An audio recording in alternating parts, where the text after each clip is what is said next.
반갑습니다. 또 오셨군요. 대부분 첫 번째 영상을 보시고 두 번째 영상까지 보시는 분들은 아마 많이 없을 것 같아요. 이제 여러분들은 해부학에 그만큼 좀 관심이 많으시고 제대로 이제 해봐야겠다는 마음이 있으셨기 때문에 두 번째 영상까지 보시는 거라고 생각을 합니다. 자, 오늘은 제가 첫 번째 영상에서 말씀드린 것처럼 전통적인 어떤 해부학이랑 말하기 해부학의 어떤 공부 방식이 제가 말씀을 드리겠습니다. 첫 번째로 이제 전통적인 해부학 공부 방식은 여러분들이 아마 다 해보신 것처럼 처음에는 이제 뼈에 대한 걸 먼저 배우죠. 뼈에 대한 부분이 책에서 가장 먼저 나오기 때문에 뼈와 그냥 기본 움직임에 대해서 먼저 배우고 그 다음에 이제 근육, 그 다음에 근육을 다 상세하게 이런 근육은 어떤 근육이고 어디 위치에 있고 이런 것들을 배우고 난 다음 그 다음에 기능별 근육 움직임으로 넘어갑니다. 대부분 근육에서 끝나는 경우가 대부분이에요. 지도자 과정에서 또한 이 근육은 어디에 위치했다, 이름은 뭐다, 이런 기능을 한다, 그리고 필라테스에서는 이런 근육이 이렇게 중요하다, 뭐 이 정도의 어떤 그 내용을 기억을 하고 이름을 그냥 외우고 이 정도로 끝나는 게 대부분이고요. 그 다음에 기능별 근육 움직임이라고 하면 어깨를 옆으로 들었을 때 사용되는 근육들은 어떤 근육이 있나, 뭐 이런 것들을 말하는 게 이제 기능별 근육 움직임입니다. 대부분 기능별 근육 움직임까지는 가지는 않습니다. 아까도 말씀드렸지만 학습하는데 이제 시간이 굉장히 많이 걸리기 때문에 대부분 이렇게 생각하죠. 해부학을 제대로 하려면 거의 몇 년 동안 해야 된다. 어떻게 이 짧은 시간에 이걸 하겠냐. 지금은 우리가 간단하게 이런 것들을 배우고 여러분들이 꾸준히 해부학 공부를 해 나가셔라. 이 정도로 이제 하고 끝나거든요.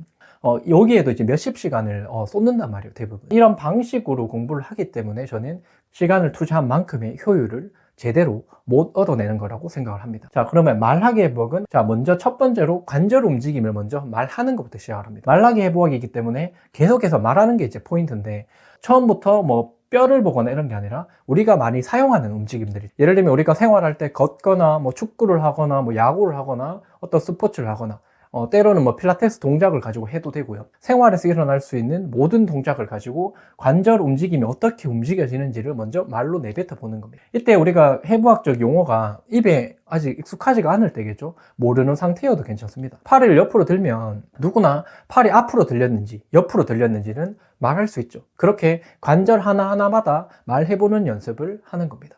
뒤에 가서 제가 자세하게 말씀을 드릴 거고, 이런 것들이 먼저 되고 나면 그 다음에 바로 기능별 근육 움직임으로 넘어갑니다. 왜냐하면 관절 움직임에서 팔이 옆으로 들렸다, 팔꿈치가 굽혀졌다 라고 말하는 연습이 됐겠죠.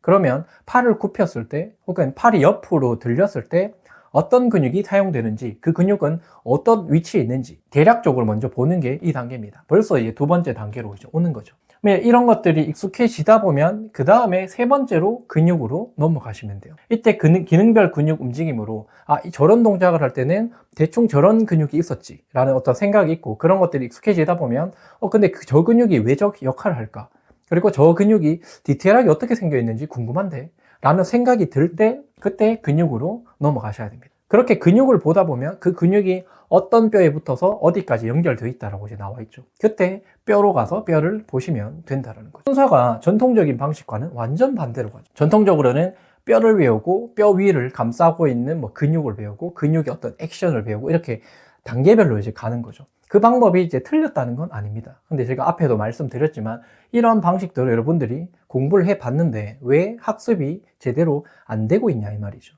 그만큼 우리는 효과적으로 투자한 시간 대비 현장에서 고객과 소통할 수 있는 그 능력을 원하는 거기 때문에 거기에 포커스를 맞춰야 된다는 겁니다. 말하기 해부학은 관절 움직임을 먼저 말로 계속 뱉어보고요. 또 관절 움직임이 익숙해지면 기능별 근육 움직임이 뭔지 계속해서 반복해서 내뱉는 작업을 하셔야 됩니다. 물론 이런 것들은 암기 형태로 처음에는 계속 이제 말로 뱉으셔야 되거든요. 글로 써서 암기를 하는 게 아니라 말로 뱉으면서 입에서 이게 나오게끔 훈련을 하는 겁니다. 그렇게 하는 게 말하기 해부학에서의 어떤 핵심이라고 보시면 되고요. 이 정도가 되게 되면 그 다음 근육으로 넘어가는 것들은 굉장히 쉽습니다. 저런 움직임할 때 어떤 근육이 쓰이는지는 내가 이제 내뱉을 수 있거든요. 그렇게 되면 현장에 가서 고객님에게 회원님, 몸이 이럴 때는 지금 이런 근육들에 지금 문제가 있는 겁니다. 오늘은 이런 운동을 통해서 이런 약한 부분을 해결해 나갈 겁니다 라는 설명을 할 수 있죠. 근육을 통해서. 하지만 뼈부터 배우면, 근육부터 배우면 이게 가능할까요? 근육만 하고 이제 끝나는 게 대부분이기 때문에 기능별로 가지도 않습니다.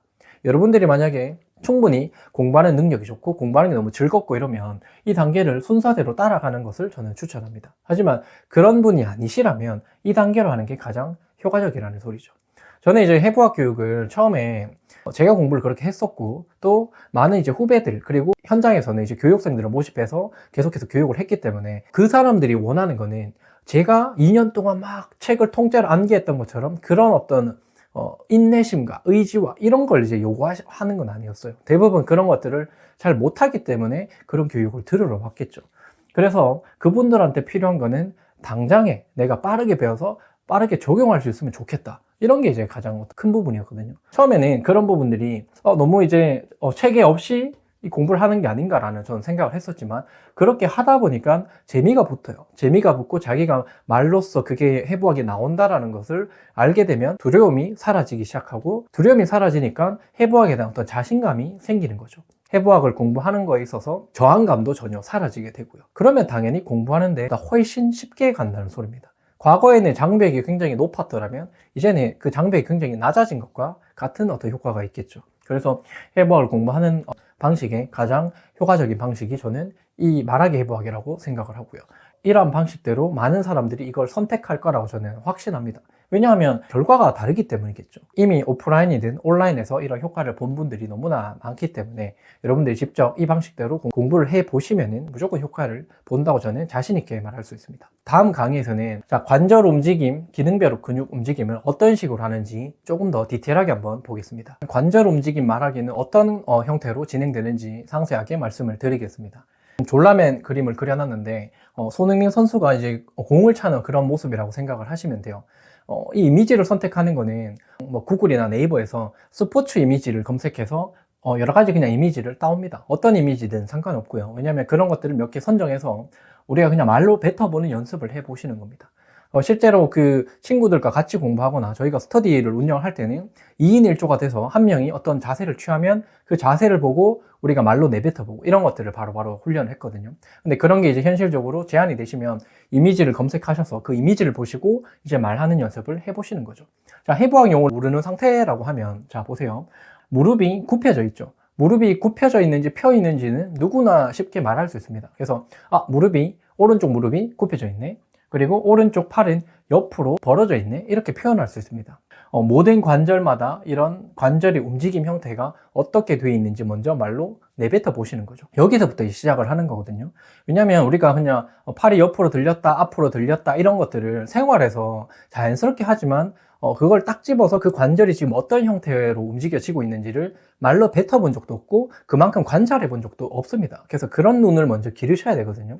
관절마다 이것들을 다 해보시는 연습을 해보다 보면 생각보다 그 관절 움직임이 되게 헷갈리는 경우도 많고, 말로 내뱉어보는 과정까지 훈련이 되어야만 이런 것들도 쉽게 이제 뱉을 수 있다는 소리죠. 이런 눈이 길러지면은 그 관절이 어떻게 움직여지고 있다는 것을 우리가 그냥 일반 고객을 봐도 금방금방 인풋이 되겠죠. 그런 것들을 통해서 움직임을 볼 수 있는 눈을 기르는 게 이런 단계가 이제 첫 번째라고 보시면 됩니다. 결국에 해부학을 하는 이유도 우리가 움직임을 잘 보기 위해서죠. 움직임을 잘 보고 잘 보는 사람은 운동을 잘 시킬 수 있거든요. 그만큼 그런 어떤 전문성을 강화시키기 위해서 해부학을 하는 거면 애초에 시작부터 움직임을 보는 연습, 그리고 말하는 연습을 2단계에서부터 진행을 하는 거죠. 2단계가 생략이 됐기 때문에 뒤로 가도 이 관절 움직임이 뭔지도 이해하기 어렵고, 거기서 움직임을 보라고 하면 어떤 움직임을 봐야 될지 모르겠다라고 하는 게 이런 것들이 훈련이 안 됐기 때문입니다. 관절 움직임이 어떠한 근육의 움직임에 의해서 나타나는지 그 다음 기능별 근육 움직임으로 찾아가서 이제 보시면 된다는 거죠. 관절 움직임 말하기가 익숙하게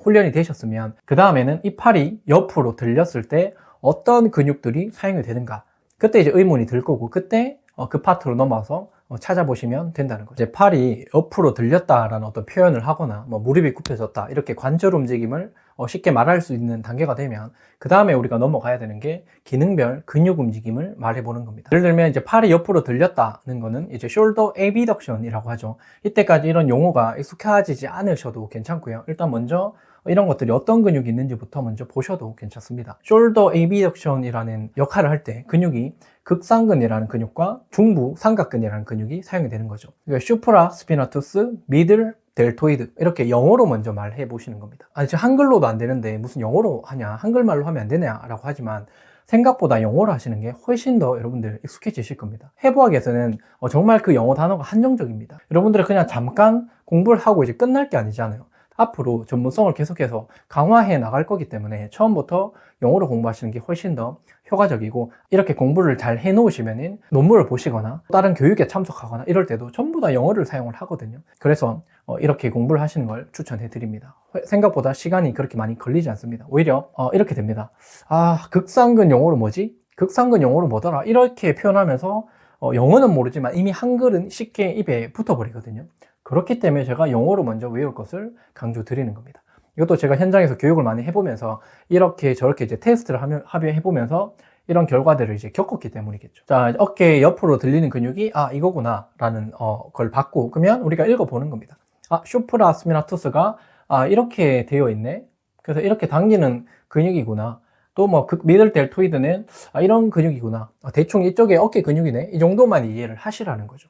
그리고 자, 어깨 외전근은 뭐지? 라고 했을 때 이제 보지 않고 얘기를 해보는 겁니다. 슈프라 스피나투스, 미들 델토이드 이렇게 해보는 거고요. 기능별 근육 움직임 또 나오겠죠. 그렇게 쌓이다 보면 이게 많아지니까 더 어렵다고 하지만 사용하는 단어가 많다고 해서 여러분들이 갑자기 언어 능력이 떨어지고 이런 게 아니잖아요. 이미 기존에 학습되어 있는 어떤 언어 체계가 잡혀 있기 때문에 새로운 언어 체계를 배워도 금방금방 이제 발달이 되는 거죠. 그런 것처럼 해부학은 하나의 언어이기 때문에 이러한 방식으로 공부를 하셔도 충분히 된다라는 거죠. 처음에 하시면은 선생님 열심히 했는데 지나고 나면 금방 잊어버려요 라고 하거든요. 잊어버리기 위해서 하는 겁니다 라고 합니다. 여러분들 천재가 아니잖아요. 한 번 본다고 여러분들이 그게 영원히 기억할까요? 어차피 잊어버리게 됩니다. 2번, 3번, 4번, 5번 해서 많이 잊어버린 사람이 그만큼 많이 학습이 될 가능성이 높아집니다. 우리 에빙하우스의 망각곡선이라는 게 있거든요. 시간이 지남에 따라서 얼마나 우리가 급속도로 기억한 것들을 잊어버리게 되는지, 그걸 보면 우리가 망각하는 속도는 굉장히 빠릅니다. 단 몇 시간만 지나도 다 잊어버립니다. 하루가 지나면 잊어버리고 일주일이 지나면 거의 모든 걸 다 잊어버릴 정도입니다. 짧은 시간 투자를 하더라도 반복해서 말하는 연습만 하시면 충분히 이런 것들이 소화가 된다는 소리죠. 그래서 정리를 좀 해드리면 처음 우리가 관절 움직임을 말하는 연습을 하셨고, 그 다음에는 기능별 근육 움직임들이 근육에 의해서 움직여지는지 먼저 보고, 그 다음에 우리가 근육 파트로 넘어가면 된다는 거죠. 자, 그러면 기능별 근육 움직임이 완료가 되시면 여기서 끝나는 게 아니라 이걸 현장에서 고객에게 적용을 할 수 있어야겠죠. 그러면 우리가 공부했던 내용들을 고객에게 어떠한 단계를 통해서 적용하게 되고 피드백을 받게 되는지, 이런 것들을 통해서 우리는 완벽하게 고객 앞에서 기능에 대한 어떤 이해와 설명을 시켜줄 수 있는 어떤 능력이 갖춰지게 되거든요. 이 내용들은 다음 단계에서 말씀을 드리겠습니다.